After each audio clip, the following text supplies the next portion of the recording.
سلام درود دوستان، امیدوارم که حالتون خوب باشه. امروز اومدیم با یه آموزش جدید و کاربردی دیگه در رابطه با آموزش ساخت یک ویتوره ضد فیلتر میشه گفت که حتما پیشنهاد میکنم تا آخر ویدیو ببینید، چون دوستان تو ویدیو قبلی خیلیاتون ندیده بودیم و دوباره اومدین سوال پرسیدین که اینجا چو چیکار کنم اونجا چو چیکار کنم.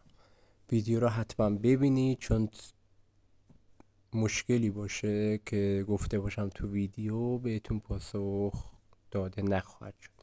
پس با دقت گوش کنید و امیدوارم که این ویدیو به کارتون بیاد.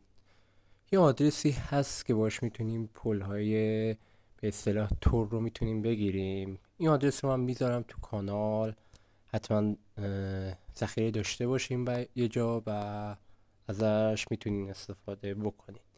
میایم پایین و یه قسمت داره تو اینجا که نوشته OBFS4 که یه گزینه هم اینجا داره که اگر میخوایم با IP ورژن 6 هم احتیاج داریم میتونید که یس رو بزنید. که اینجا دو تا پل داره که یه OBFS4 هست و یه وب تانل که من حالا اینجا روی OBFS4 ترجیحم اینه که تست کنم و شما میتونید جفتش رو تست بکنید ببینید رو کدوم بهتر جواب میگیرید. روی گزینه گت بریج رو میزنم و منتظر میمونم تا این صفحه با که این عبارت رو باید وارد بکنید بیاد برای من و بعد از اون انتر رو میزنم تا یه پولی به هم بده که احتمالا اشتباه وارد کردم. دوباره وارد میکنم و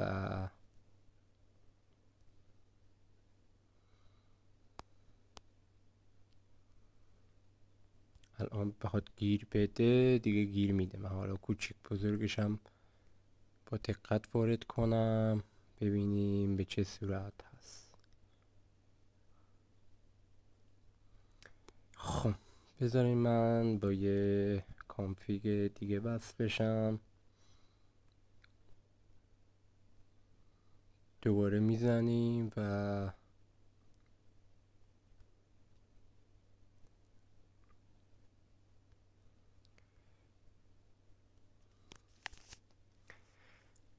بذارین صفحه رو دوباره رفرش کنیم و دوباره امتحانش کنیم ببینیم به چه صورت هست. اوکی بوده. الان نمیدونم چرا داره گیر میده که میخواد خوب ما رو تو فیلم ضایع کنه. حالا دوباره بزنیم.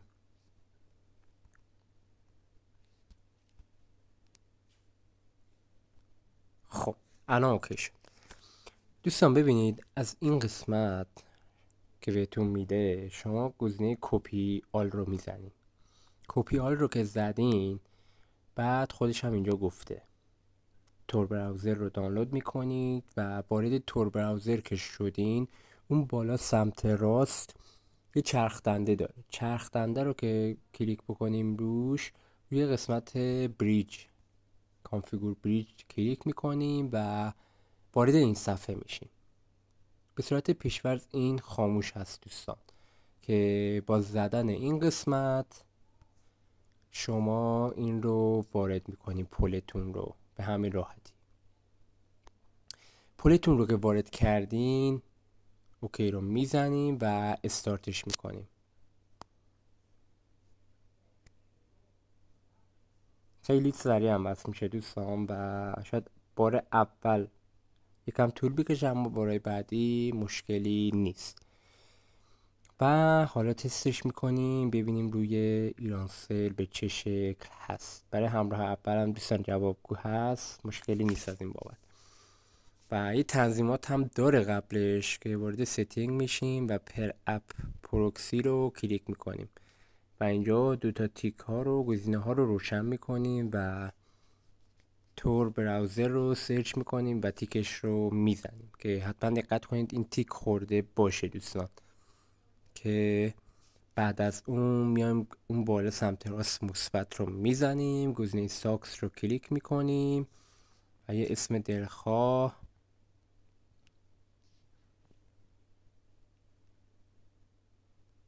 رو می نویسیم و IP 127 2 تا 0 و 1.